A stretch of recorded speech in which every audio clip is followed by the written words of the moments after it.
For the Sake of Work by Tahir Anwar Bhatti. I reported to my office on my arrival in Karachi. I was given a briefing about my duties.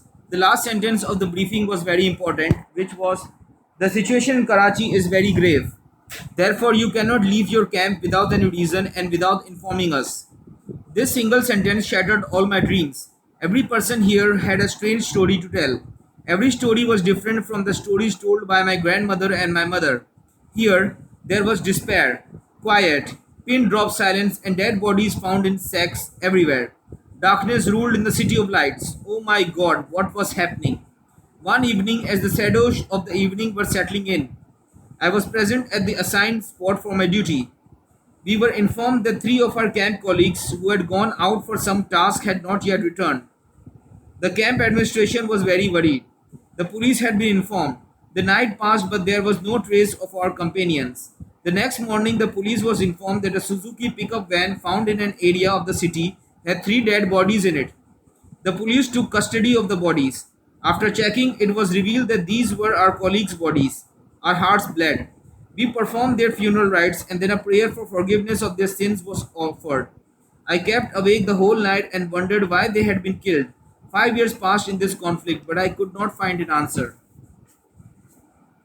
The period of my employment in Karachi was completed, and I returned to Islamabad. My employment continued in Islamabad. In 2007, I got engaged to one of my colleagues. Some of our colleagues thought ill of this. I remained busy with arrangements for my wedding, but the intrigues to make my marriage a failure also continued. I got married on 20 June 2007. After the wedding, my wife and I went to our office happily. We thought that our colleagues would congratulate us, that there would be an atmosphere of joy, and that we would give them a treat. But that was not so. Both of us were called into the office. Firstly, we were congratulated. Then we were given a closed envelope. Both of us were very happy, thinking it was our wedding gift because no one had given us anything as yet. Happily, we opened our envelopes. Darkness prevailed before our eyes. I felt giddy. In my envelope were orders for my transfer to the extremely problematic city of Shortcut in southern Punjab. What was happening? For a moment, I forgot that I was a married person. My wife comforted me, saying, "Don't worry, I am with you." I looked at her with pain-filled eyes and then, controlling myself, asked her what was in her envelope. She said, "I don't know, but I am your wife. Obviously, we have to go together." After saying this, she opened her envelope and began to weep, putting her head on my shoulder. I comforted her and asked, "What has happened?" She answered in an anguished voice, "It's Karachi. I will quit my job. Why should I go to Karachi? I will live with you. No one can separate us. We will not go hungry. We will live on limited resources. We would not go anywhere else."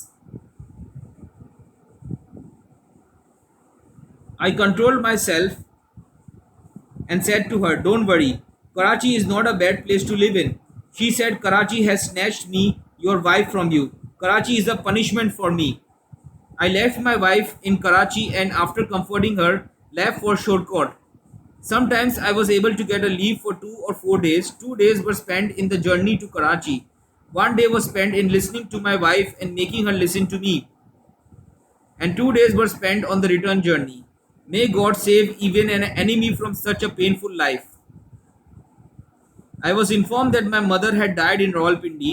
I hurried back from Karachi. When I reached Rawalpindi, she had already gone into the dark cell of her grave.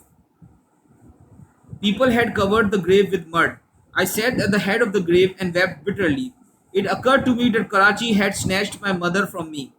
After fulfilling my responsibilities for my mother, I left for Karachi once again. When I reached Karachi with a heavy heart and heavy step, I felt as if Karachi was also weeping for my mother. After finding Karachi sorrowful and mournful for the first time, I was obliged to think once again about who was to blame.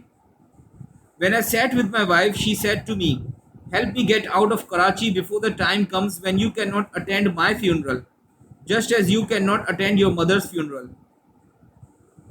I was finding it very hard to look at her face. She looked like a psychiatric patient. I asked her what we should do. She said, "I shall resign from the job and we shall go to some place far away." I said, "Karachi is also very far." She said, "We did not come here on our own. I accepted my wife's plan.